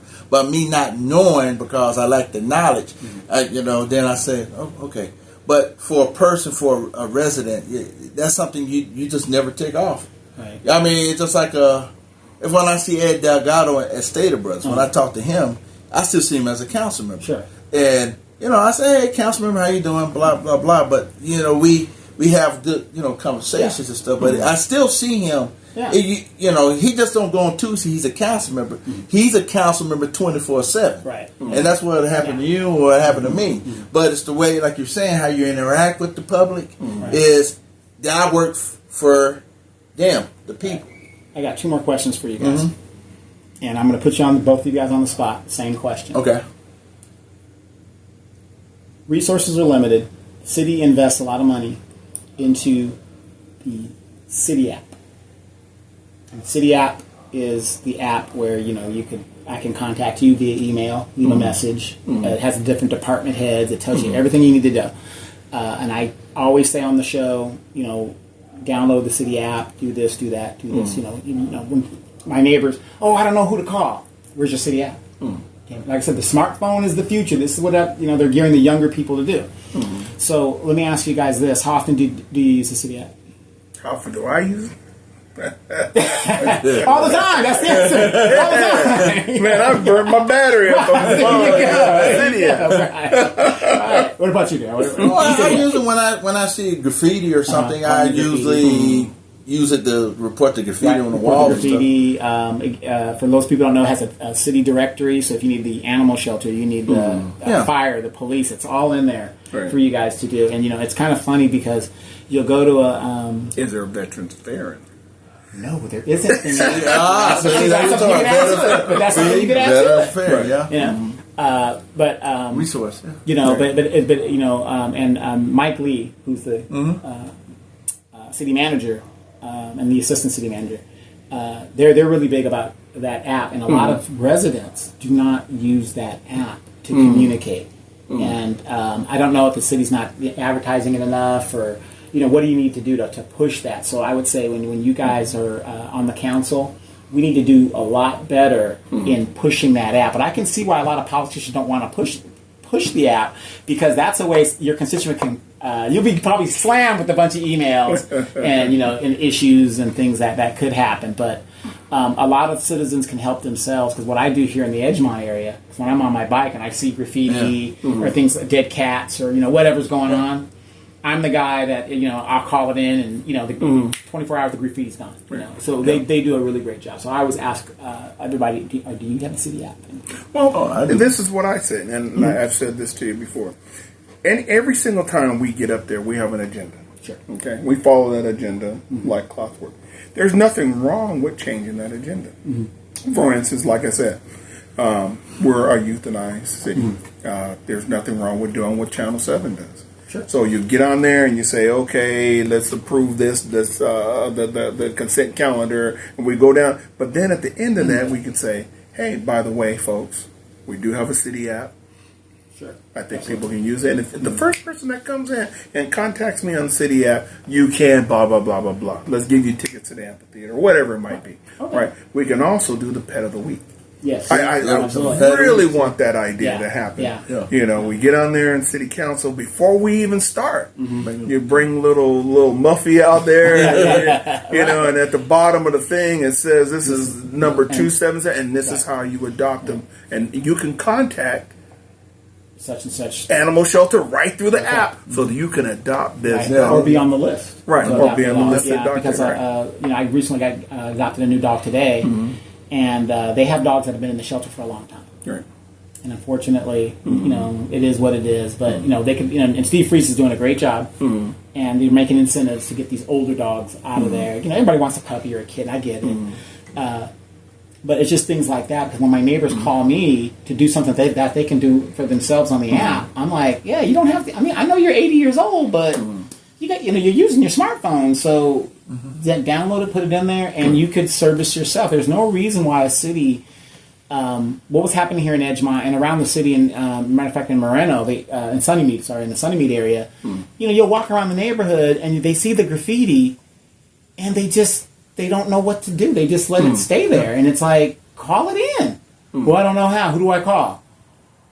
You can use the city app, or you can call it in. Call City Hall, and they'll connect you, whatever the deal is. I mean, you know, and it's just amazing how people are, what's the word, apathetic to their neighborhood and to their situation. Like I said, where I live here in Edgemont, it's not the greatest area, but hey, it's clean, it's, you know, it's quiet, it's, you know, it's what I want it to be. So, and I strongly stress a lot of people to download that city app, and if there's a truck that's parked, I call them the trucks that are parked. You know, code enforcement, whatever, but we need to get more code enforcement. Yeah, we do. But my last question for you guys is this. You guys are running in your district. Alvin, you are District 3 council member. And Dave Marquez had a very big problem with this. Our current mayor has a very, very big problem with this. You have a lot of people in this community that have been here a very long time. You have your Roy Bleckards. You have your old Pete Bleckards. You have all these people that have all this. Now, Alvin, you've been here just as long as, you know, these people, and, you know, and these people are going on the glory. You know, especially our parents and our older parents. They're going on the glory, and they're taking that knowledge of what Moreno Valley used to be and what could be with them. Right. And we have, we have some people that don't utilize that knowledge base. So, as a council member, what would you do to, you know, nothing to our seniors? I know they want to party. Isn't that funny? All these seniors, they want to party and be dancing all the time. I've been seeing the videos on YouTube. I'm like, not that they're supposed to be sitting on their butts, but golly, how are you a 62-year-old city girl or, you know, 73-year-old city girl? These girls be dressing like the younger girls, whatever. But we don't utilize these veterans and these senior people who, you know, maybe you're not a veteran, but you have a lot of knowledge and not a lot of base knowledge of what the city could be. Some of these people are, you know, work in other cities, or they retired from other cities, and they have experiences in how to move a city forward. What would you do as a council member if you were in a conundrum with a problem, or, you know, let's say there's something that's just in the city that, you know, you needed to do, but you don't have any knowledge of it, whatever. Why don't we use these people that have this knowledge? I don't know why we don't use that. I think that's a fallacy. We have people, again, like you said, I've been on the commission for so many years, and when new people come in, I volunteer information. Well, a lot of our senior citizens and military veterans and stuff like that, they want someone to talk to. Right. They really do. They want to pass that knowledge on. They really do. And at one time I came up with this great idea. And no, I mean, you know, because one of the things that where a family line or family base comes from is the things that they do, you know, their cultures, stuff like that, and they pass those things down. Yeah. I had always thought that it would be great if we had at the community center, we had classes where if somebody says, I have this great recipe for whatever it was, they taught that. Right. Okay. And they could pass it on. So guess what? grandma, whoever it may be, as well as enchiladas, could pass on and keep going and going and going and going and going and going. Right. Same thing with the people that's lived here in Moreno Valley for a long, long time. I thought it would be a great idea to put our community centers or senior citizens centers together with the youth centers together, right. so that our elderly people, because they want something to do. They don't want to just sit in the house all day long and just wither away. Right. A lot of them want to play Call of Duty. Some of these guys want to play Call of Duty. Oh, I get them. No. You know what I mean? They want to see the new technology. You don't want this.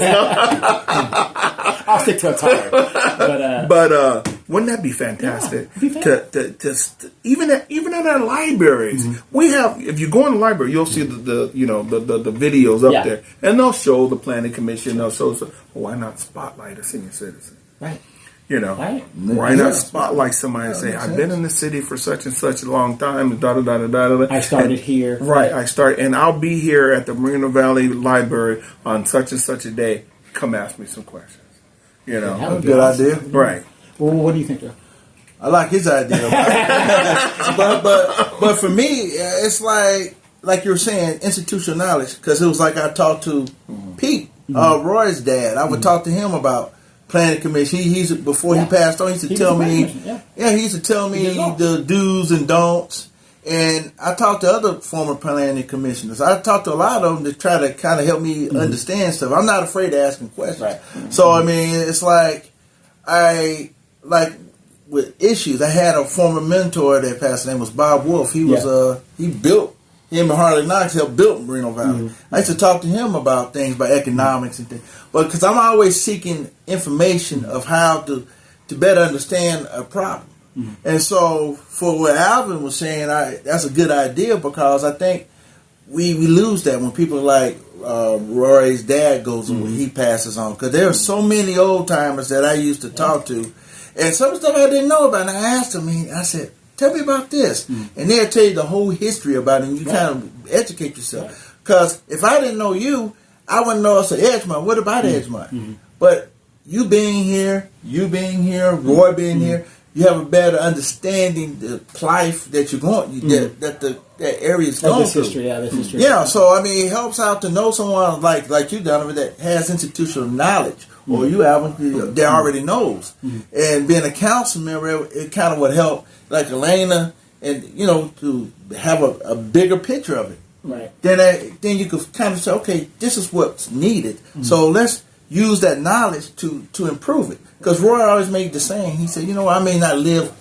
long enough to see the changes, but he should be able to live long to see the changes now. Right. So, but we need to figure out, okay, what do we need to do to make a turnaround? I mean, it's like the steamship. You have to slowly turn around. But let's turn this thing around. Now, it's going to take time.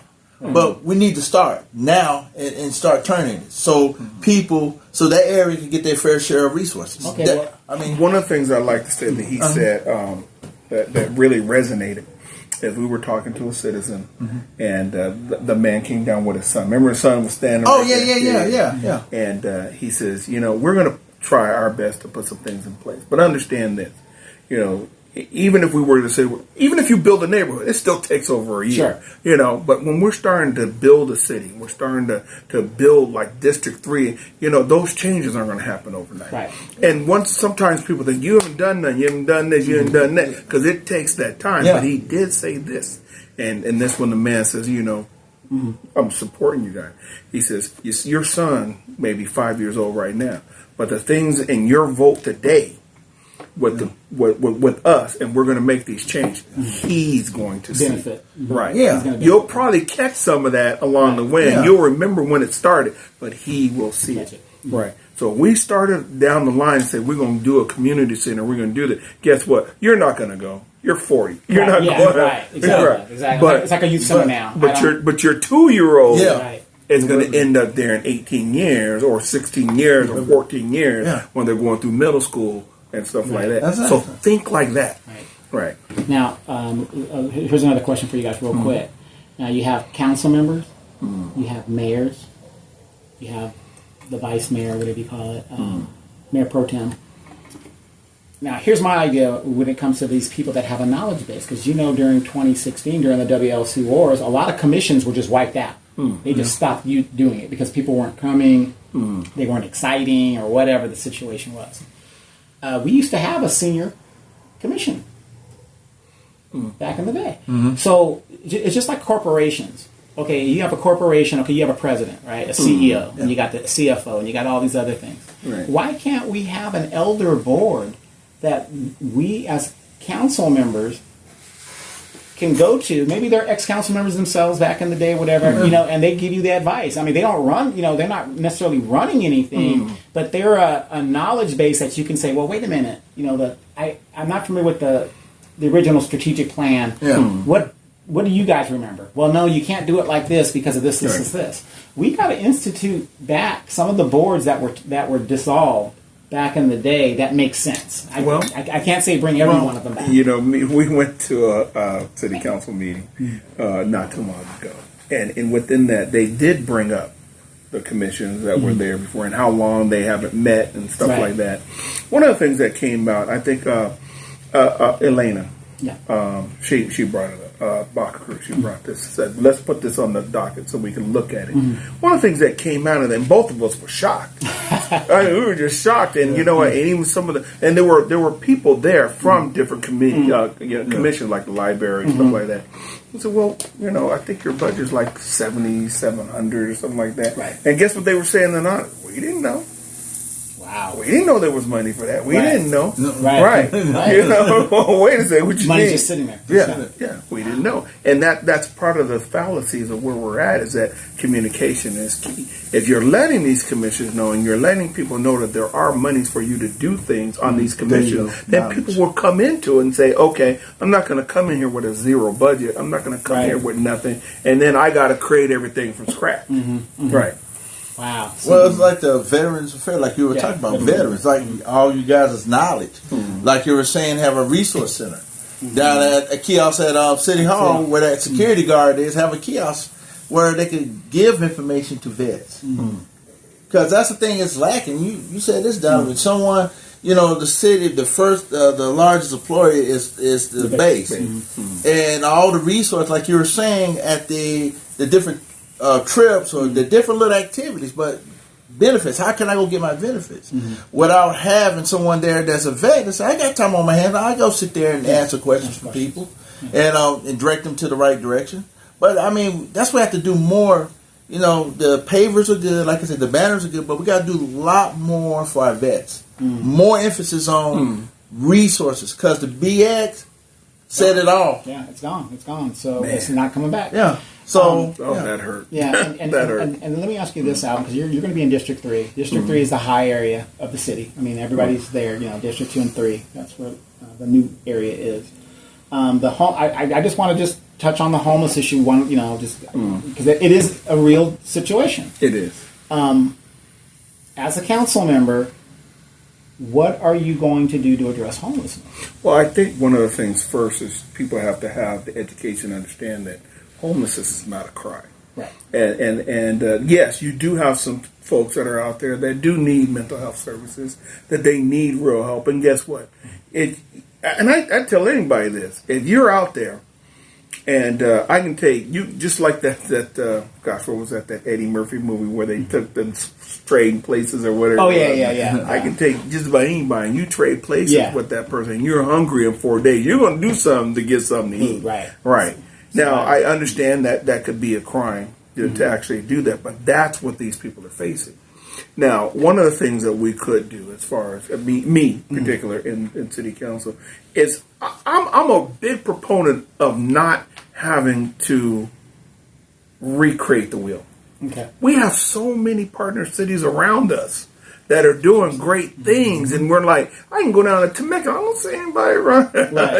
What are you guys doing? Let me drive down there. Let me talk to the city council. Let me see what's going on. What did you do? What did you put in your ordinance? What did you do? How are you helping them? Where's the mental health? And let me take that back. Yeah. And let me see what we can do, because I don't have to come up with some just beautiful idea out of just nothing that I don't have in my brain. Gotcha. Right. See, I like his thinking, because I try to get the the mayor to do that. I tried to get him, because I'm on the Riverside County Behavioral Health Commission. So we deal with mental health and substance abuse. And I tried to get him to go to Menifee to see about their homeless outreach program. And he was like, I said, are we going to go? And he said, I'll get back to you. Never heard from him. So I just said, okay, I'm not going to push issues. If he was saying, I'm going to fight for this, but you don't back it up, then it tells me you really didn't care about it. But now you've been there 7 years, now all of a sudden you want to just transfer. But what Alvin's saying is, you don't have to recreate the wheel. You could go see his thinking is what is needed on the city council. Let's go find out what these cities are doing and bring back and see what we can do to incorporate it. Takes whatever bits and pieces from different ones and make our own program. Right. Last question, for real. This is the last question. I'm a Moreno Valley resident. Prices are high. Gas is high. Food is high. Everything is high. I could barely make my mortgage. Unfortunately, I was born in this country, so the government doesn't seem to be helping me. Daryl, as mayor, what is your plan to help me? It seems like everybody else is getting help. You know, other people who are coming here illegally or whatever their situation is, they're getting help. I'm an American citizen. I can't put gas on my car to commute to my job. I'm on the verge of losing my job. I mean, I need help. What can you do to help Moreno Valley? Well, what I would do, first of all, is to reactivate the rental assistance program to help people. That's number one. Another program will be a rental assistance program for seniors who are about to go be homeless, to help them out. Another thing I would do is a UBI, Universal Basic Income, that we could go through the Moreno Valley Community Foundation. There's county money, there's state money to create a program to help people who are working to income-based to meet their needs. And it could be a temporary program. Sure. That's the things I would do. And also to help the utilities, we create a utility assistance program that could help people pay their utilities. A temporary program. Like I said, we have money there, but we don't utilize it. Okay. I mean, these programs, we could have the United Way to run it. That's what they, when we went through COVID, that's who was running the rental assistance program. Okay. So we could focus on those to help people right then, to help them to pay the rent, the utilities, a basic income to help them out temporarily, to give some money to help pay groceries or. So doesn't have to pay that back? Is that No. Because see, the Moreno Valley Unit, you remember that stuff we do all the time. That money we set aside, you know, these developers doing, they put in this pot of money. That's money there that we could utilize for anything. Council members, remember what they were saying? Yeah. Council members, if I say, you know what, Alvin, let's look at a universal basic income. Now we have to look at it and see how it comes, but I would use that to help people, and then you don't have to pay it back. Okay. Well, what would you do in regards to helping District 3 residents that can't meet their mortgages, due, and I mean, they're having a hard problem. We're not talking about, hey, pay my house off. We're not talking about like stuff like that. But as we know, everything has gone up. Inflation has really affected a lot of people. What could you do as a council member to, help me put a chicken in my pot? Well, again, it's like I said, two things have to happen. Is we have to get out of the box of thinking. We have to start thinking out of the box. Like I'm always thinking out of the box. But again, without recreating the wheel, there are so many programs, county, federal, state programs out there that are for rent assistance and stuff like that. It takes somebody that's on the city council, that's a mayor, somebody to get out there and run that down. Run that down and bring it back. Yeah, like I said, you're saying there's money out there. You know that. Daryl knows that. Why are people suffering if there's money out there? Because, one, lack of knowledge, lack of education, stuff like that. And as a city council member, you have to fight for it. And if nobody's fighting for it, and I'm not saying that they don't, because folks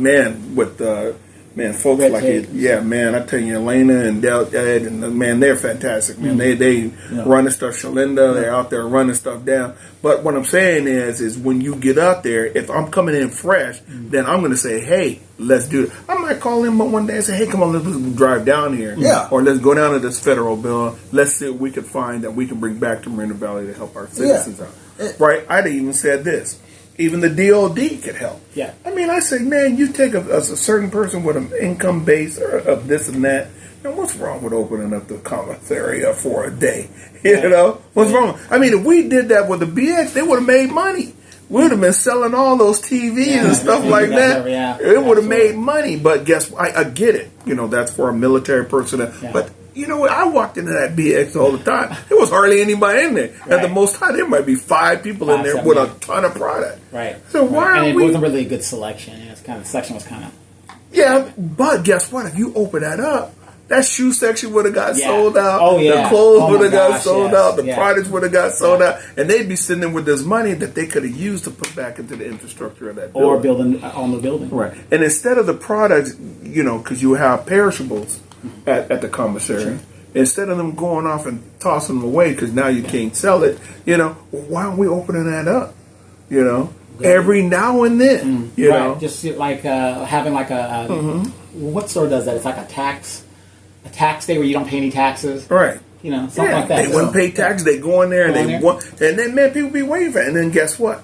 The commissary would also have that money-based income and not getting rid of products that are spoiled and stuff like that, right? Or isn't selling at all, and not selling at all, right? Because the general public would go there and buy it up. Man, they would have bought all that stuff out of the BX. Right. Well, that's the thing. Like you were saying before, why they don't do it a lot of times is because, again, you have to understand where you've been. It's like me.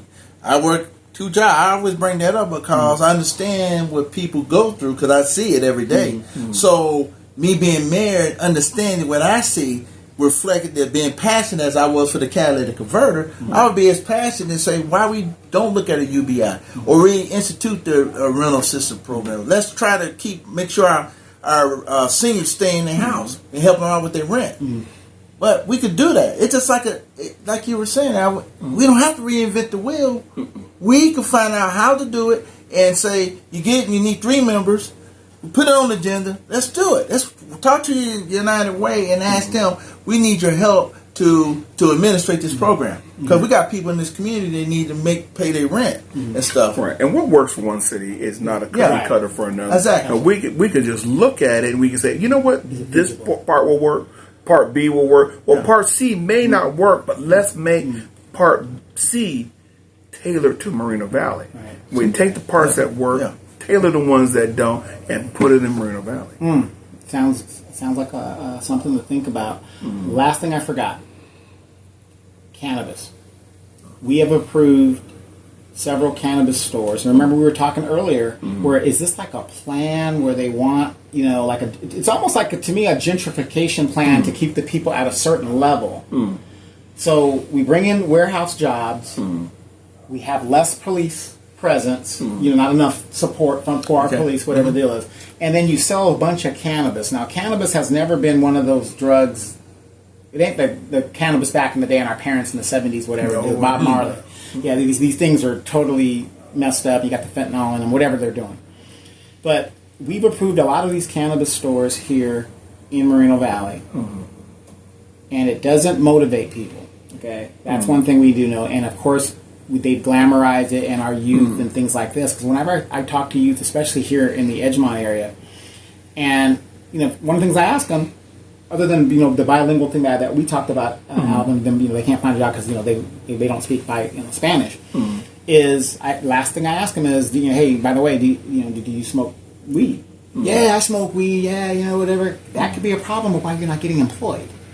So, what are your thoughts on the city approving these cannabis things that have, to me, a detrimental effect on the citizens? I'm going to back you up just a little bit. Before the cannabis got approved, it went out for a vote. Sure, absolutely. And the citizens vote for it. And that proved that the citizens have power. If they put things out for a vote and the citizens say, yeah, we want cannabis here, then cannabis comes here. Right. That can happen in many other areas as well. I want this to happen in District 3. Well, let's get the citizens out there and say, this is what I want. And guess what? When the citizens get together, they they truly don't realize how much power they actually have. When you look at, like right now, what's going to happen in this election. Come November 2nd, out of the multitude of people that we have here in Moreno Valley, only a small percent are going to dictate what's going to happen. And I think one of the city councilors, Shalinda, said this, and I really like that she said this. Don't be mad at what happens if you didn't vote. Right. Because you're sitting back And you could easily go down and get that voter registration. You could easily go down there and get that done. And guess what? There's power in your voice. Now, there's power in 2 voices, 10 voices, 100 voices, 1,000 voices. So if we didn't want that here, then that voice would not have been heard. Right. So, cannabis, I think people have it as a stigma as being absolutely bad thing. I don't smoke. I don't smoke it. But I'm just saying it doesn't motivate, and it's really affecting our youth. I think so too. In regards to them getting jobs, getting changing their situation. I think they're desensitized to it. Yeah, they think it's that more it's normal. just a thing to do, just like going and get some Pall Malls or some Virginia Slims. It's kind of like adult movies. It's not the stigma of like back in the day, where now it's kind of normalized. Now it's kind of like a normal thing. So, what do you think, Daryl, in regards to the cannabis? Before we get out personally, I don't like it. Okay. I wish we never passed it, but I gotta live with the rules. Right. But one thing I will say, if he brought it up before, that if these people are not living up to the conditional of approval out of line, then we need to check them and bring them back and figure out, okay, are you following all the rules and regulations that you signed on to? You're talking about the cannabis stores. Yeah, yeah, because they have to have a conditional use permit. Okay. If it's get more police calls because of it, then we need to take a look at it. Okay. But I mean, we have to use the rules that's dealt to us. Right. It's here to stay, but it doesn't mean that we can't check them and make sure they live up to what they say they're going to do. If they're not held accountable, if they're doing something that's is making things worse, then we need to take a look and say, maybe we need to say, you know what, you got to pull up shot and get out of here because it's deteriorating the community. Right. And that's my belief. I wish we never had it, didn't want it, but it's here to stay. Because one of the selling points of it was the taxes that we would get from it. And unless you're doing a FOIA request, I haven't heard anything glorifying, oh, look at what we made out of the cannabis companies and all this other stuff. So that's something we... I just think if it's a drain on public safety, then that's a problem. Then we need to check them. And like I said, as a planning commission, I had to say it with the planning commission hat on, that we could look at things like that. Okay. Because if they're not living up and they're causing damage, impact of severe damage, then we need to look at it and say, you know what? Can't do no more business here. Because you've been allowed to run amok and you're not held accountable. So that goes back to what you're talking about with the app. The average citizen doesn't know, when he's talking about conditions of approval.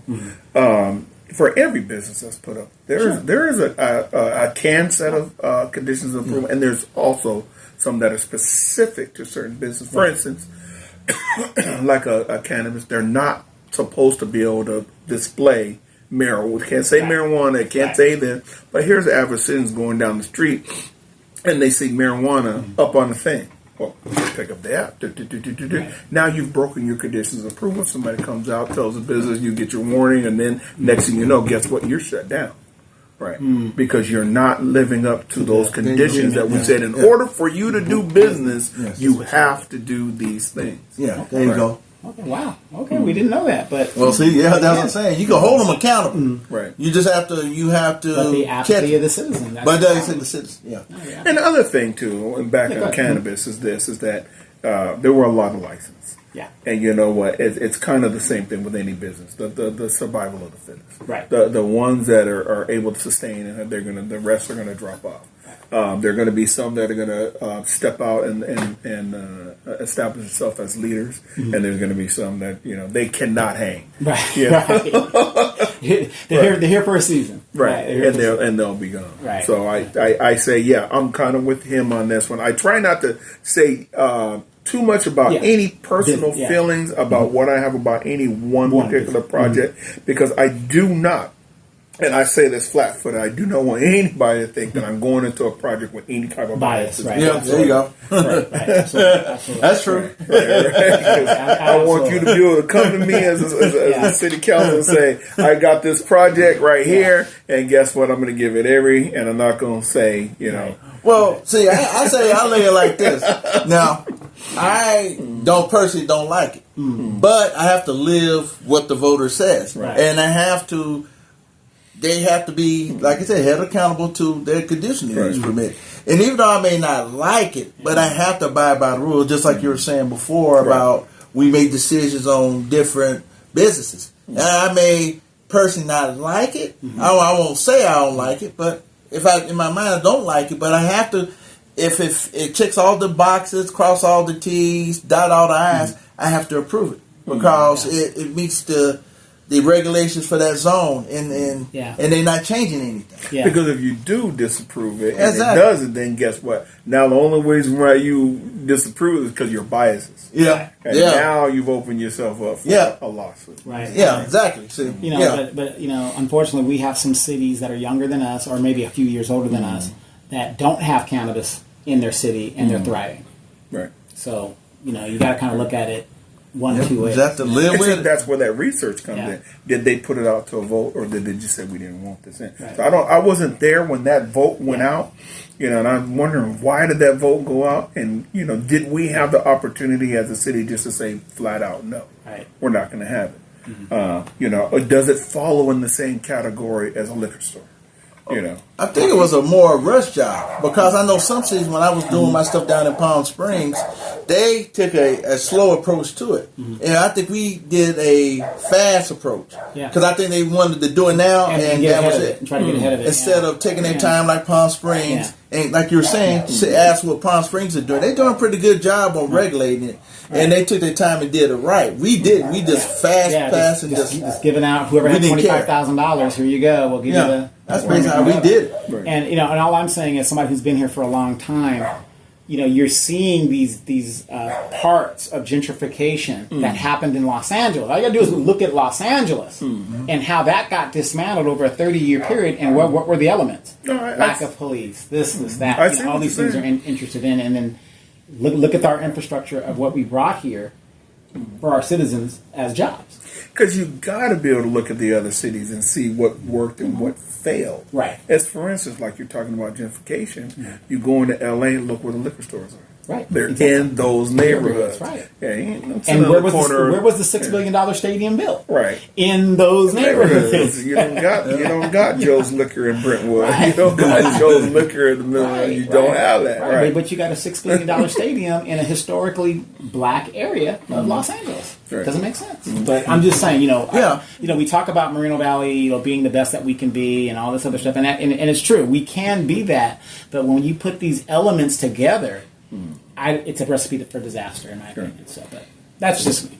But another great discussion. Again, great, awesome. Alvin Dejanay, he's running in District 3 City Council, current City Planning Commissioner. And Alvin, I agree with you. You got to be ready to understand and run from day one. And I think you have those tangibles. Mr. Mayor, unofficially Daryl Terrell. Running for mayor in this cycle, longtime resident. Daryl definitely is the unofficial mayor of Moreno Valley. A lot of the ideas that you guys are enjoying is because Daryl put that in the record and made us think about what we need to do. And I really do think it is time that we start bringing in new ideas and new people to move the city forward, because it seems like we've been stagnant for a quick minute.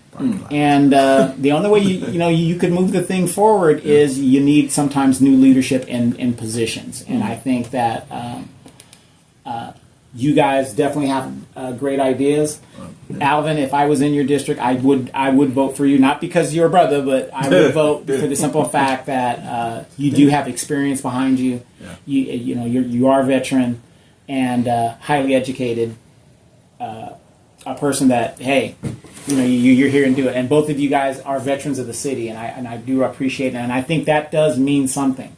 You just can't be here, and this is me personally. This is me the star of the show. And this is me personally. Again, how the mayor, our current mayor, got here. If you've done your research, you will understand he was selected and he was put in a position that he is not qualified for, and is still, to this very day, he has not, and I'm not trying to be a hater, he has not progressed in his job description. There's more to being a mayor than taking pictures, talking all day about stuff people don't care about. People out here are suffering. They need answers, and they need leadership. And I think that we are looking at 2 future leaders in Moreno Valley. You guys, too, don't forget to tune into the Demetra K Show, Sundays, 3 p.m. Pacific Standard Time. You guys see my friend and me and Demetra, we talk about all kinds of stuff all over the African diaspora and what's going on in the nation. And don't forget to tune into the Donovan Saadiq Show. I mean, I'm saying stuff on Tuesday that probably makes a lot of people think about a few things, and sometimes you guys don't think about nothing at all. So, again, how about those Cowboys? It was an ugly win, but we'll take it. We will take it. We will take it. You know. So, again, Dallas Cowboys 3-2. You know, the inevitable collapse at the end of the season. Yeah, hope not, but we hope not. But it's been happening for 29 years. So yeah, So again, you guys, anytime you guys want to come out, please stop by. Let us know what's happening. We got less than 30 days. Yeah. So you guys are going to be hitting that ground hard and knocking on those doors and finishing up everything. Wait, one more question. Okay. Quick question. Okay. We have 5 districts. What are your thoughts on the district? Should we have more or should we have less? Or should we remain the same? I think we should have more. And why? I think we should have more because one thing, it will make the district smaller. Right. Then we'll get more voices out on the city council. Sure. And with more voices, we have more ideas. Gotcha. Right. Gotcha. What about you there? 6, I think, same thing, but I think more, you have more, able to contact your constituents. You won't have 50,000 people. You have enough that they get to know you. Well, get to know you. That's what there is. Get to know you. I can't say the words right, but it's more manageable to talk to, and campaigns won't cost so much. Right. Well, I honestly believe that the reason why they did the districts the way they did them now and reduced them, whatever they did with them, is to stop recalls. Because remember the recalls were happening all over the place. So you didn't, you only need a third of signatures to trigger a recall. But I think for you got, that's a lot of work. And if you guys are part-time and ceremonial city council members, and you got 65 people, 65,000 people, you got to administer to and serve. That's a lot. Man, you got a job and family that you have to take care of as well. So I really do think they need to look at increasing the districts. And then if you got the city of Paris just south of us that have more council members than we do, and they don't have the population that we do, something's wrong. So just wanted your quick opinion on that. Yeah. So there it is, you guys. Again, you guys come back anytime you guys want to come back. And we're going to see you guys on the Planning Commission this week. Oh, yeah. Tomorrow. It's tomorrow. So, again, if you guys want to tune in to see how these guys interact and how they work and how they would look on the council, if you've never seen them, tune in to Channel 3, the public access channel. You can see them there. You could also see them on YouTube. Moreno Valley Planning Commission. It's going to be tomorrow, 6 o'clock, right? That's right. 6 o'clock. You guys can see it. Go back. You can archive them and see them in the past tense as well as tomorrow. So we're going to check you guys out tomorrow. Good luck to you guys.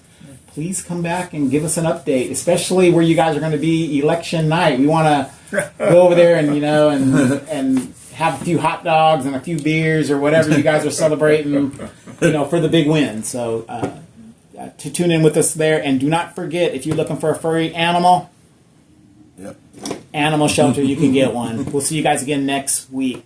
Donovan Saadiq. You guys have a great and blessed day.